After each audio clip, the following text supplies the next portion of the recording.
Greetings! In today's Italian RTG, we take the same team that we used last episode in the playoffs run while we tested the new Verde card, and we take it to FUT Champs to see if we pass the ultimate test. Can we match the last 2 weeks, the first 2 weekend leagues we played ever since FUT Champs played, where we finished with 19-1 and then 18-2. Can we finish somewhere along that line and get at least a rank 3 or so? Let's see how it goes. We started playing on the Friday, and as many of you guys know, because Friday was a bit messed up, they actually extended the weekend league, which in theory should give me more time to play, but in typical Stallion procrastination fashion, that just leads to me not playing the Saturday and then starting on Sunday, so that then I'd have to finish on the Monday. But it is what it is. We had a nice Saturday break, and the beginning of FUT Champs was nice and relaxing in the sense that nothing to really worry about. 1-0 leads, rage quits, 2-0 leads, rage quits, and although perhaps this kickoff was a sign of the sort of luck we would have, I mean, look at this. Full dancing, running with Ronaldo, drag back shot. Yeah, nice kickoff tactic. Not only does he do it, but pretty much everyone in FIFA right now just runs straight in a line.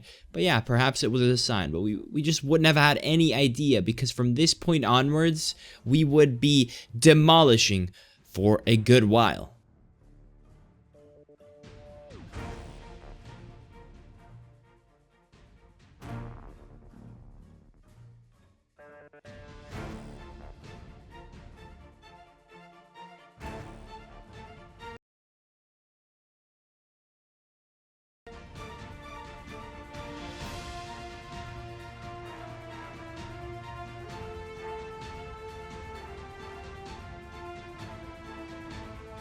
Oof.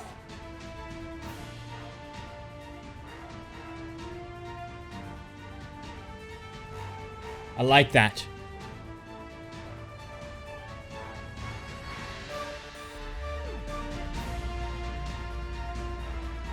Yeah, that's really not my best goal.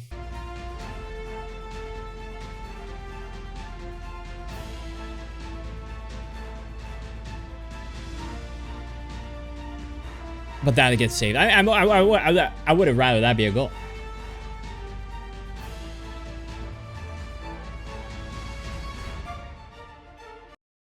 Again, 2 shit goals. But again, like, it's I can't speak. I can't speak, man. If only the right chances went in.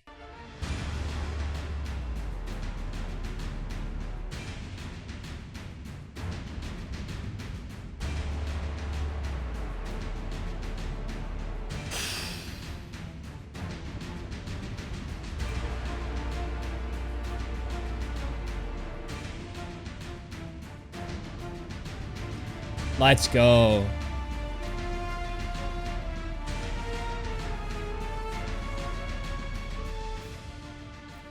Dude, I have no idea what his defender was, like where he was going, but that finish.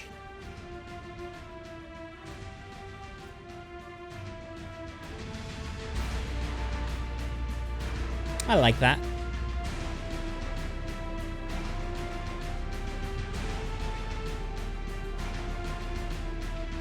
Oh!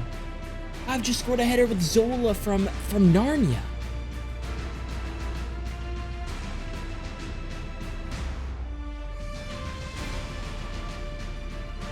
I'm seeing a David Beckham.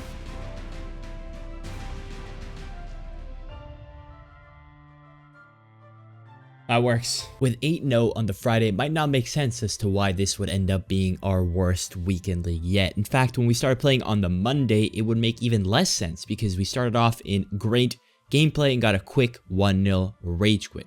9-0, all we had to do was go 7-4 for our minimum target to stack packs for our Team of the Year pack opening. But this is where, when it comes to our worst weekend yet, everything started to make sense. Gameplay went to absolute shit from this point onwards. It was genuinely unplayable, and honestly, that was probably the biggest factor in this downfall. Nothing else. Of course, it didn't help On top of that, that in a match of delay, more often than not, all my last opponents were possession psychos who put my patience to the test. But you know what? It doesn't matter because you can't win them all. But most importantly, I would have no problem with possession weirdos so long as when I got the ball, I would actually win it back. So long that when they were in a closed angle, such as in a shot like this, they wouldn't just nutmeg my keeper, because more often than not, this does not happen for me. What the fuck? Like, actually, what the fuck? With the gameplay in the state that it was, and our opponent being a patient Buddhist monk, we knew that at least all we could hope for was a fair game. But right as he passed into me and gets it right back and thus breaks my midfield gateway, we knew that wasn't the case. It's just insanely bullshit. I can't believe this game, and I have to pause it to calm down for a second. So I pretty much take the ball away from you, and you gain it back to then break my midfield and score. All right, now that we understood why we conceded, let me go jump out the window. And unfortunately, this was the beginning of the end, because although we would construct a couple of chances, when you play someone who holds the ball for so long in his own half, and their whole game plan is to take away at the time, every chance you get is huge, and when you don't score those and you don't have the same rebound luck to break your opponent midfield as your opponent did, it is what it is. The game ends, and I have no problem with losing, but when the difference in losing has nothing to do with what me or my opponent did, well, then we have problems. We managed at least to bring our possession up to 44 when it was in the low 30s in the first half, and naturally we out XG'd him. But like I said, this would be the turning point where everything would go downhill and my head was absolutely gone. But I firmly believe that it didn't matter, because in this gameplay, ain't no mentality that can save you. We would end up facing a carbon copy possession Buddhist monk, but survive that one, and then at 10-1, we would pretty much be done. We're defending sloppily, we're allowing the striker turn and shoot tactic to work, and we find ourselves 1-0 down. Not only are we defending sloppily, we're just not making use of our chances. One touch too many, closed down in a clean 1v1, and we even get fooled by the simplest of keeper movements, but you know, fuck keeper movement in general. Luckily for us, he passes it right back in a sign of sportsmanship, moves his keeper again. This time we score. It's 1-1, but in the 90th minute, the dagger in the heart would be a goal that was not expected. Mendy with 64 shooting, who is remarkably, at least maybe not remarkably, but covered enough in my opinion, buries it, and once again, we out XG him, but we lose. That's the story of our life. I think bouncing back immediately would have been something that could have changed the entire weekend, but instead of that, the game decided to play bumper cars, and here Maldini and Ben Yedder play a bit of bumper cars. Ben Yedder wins naturally, and he gets the 1-0. Immediately, shortly thereafter, I have to ask myself, how am I down 2-0 in almost no time? Well, not much you can do on a set piece. Sometimes it is what it is. And then, while we wonder that question, we defend like melons as we pull out the ice skates, and we're 3-0 down. All I can ask for is that if I create a chance at this point, I score it. And the game says, you know what? Stallion, for sure. But that didn't last long, because even though we got a 1, we could have had 2 in quick succession, and that request was ultimately denied. Nonetheless, though, we pulled it back, and that would make it 3-2 with quite enough time to go.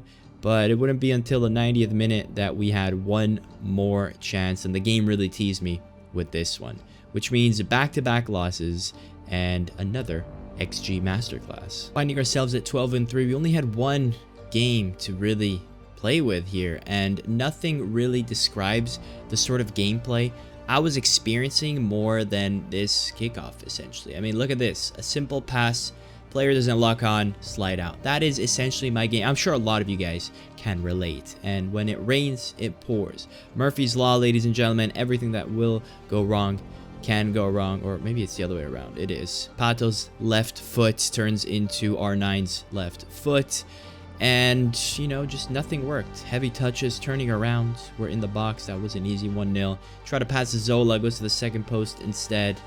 Ever so close to score, and nothing can happen out of it. The defensive sequence of a lifetime combined with my offensive AI being garbanzo beans, that was it. He had one chance, he won 1-0. Super frustrating, no more losses to give, but it didn't really matter. We knew we probably weren't gonna make it anyways. I mean, we would have to be perfect, and although the game would throw us a bone here with suspect goals for ourselves, finally it wouldn't last long. I mean, the 2 tackle attacks would haunt us here as he messes up a pass, gets it right back, and then we would end up blocking his shot too, but it gets deflected into a goal. 2 times, dude. What, man? 2 times! 2 times, man! I'm gonna lose my fucking shit! You already lost it, man, and it didn't help that your opponent would then score this goal. Nothing shows how rigged second man press and defending and switching in this game is. Nothing shows that like this goal. As you can see, I'm selecting Spinazzola, and then when he makes the pass, I select Verratti. In this moment, the second man indicator is nowhere to be seen, even though we know that the second man indicator should be on the man closest to the ball other than who I'm selecting. So it probably should be this guy. So I start pressing second man press, contain to get a double team, and guess who comes along? Well, it's Spinazzola once again. For some God knows reason. Like, I don't know how that happens. How? How is this happening? This function literally doesn't work how it used to be, how it should be. As the play progresses, I realize the mistake. So, in order to make a quick switch, I decide to press L1 because it should always select the player closest to the ball. In this case, the center back, which would have been the perfect switch. But instead, it goes back to whoever is second man pressing. That would make sense if second man press works the way it does. But since it doesn't, I actually get selected back into Spinazzola when clearly the man closest to the ball was Maldini. This is just a domino effect of how this just doesn't work. This function doesn't work, and I can see the 2-1 here. That was it, man. At this point, it was over. That wraps up our worst weekend league finish of FIFA 22. Sad times, but it is what it is, man. Shit happens. The game is the game, and it's all right. It's all right. We'll do well next time or another time. We get Handanovic and the Reds, and honestly, we just save everything else for a Team of the Year pack opening. So I hope you guys enjoyed. I hope, you guys didn't underperform compared to your usual ranks. If you did, don't worry about it. It is what it is. The game is the game. We choose Biraghi over Mitro. I don't know why. We just felt Italian in the moment. And I'll catch you guys next time. Peace.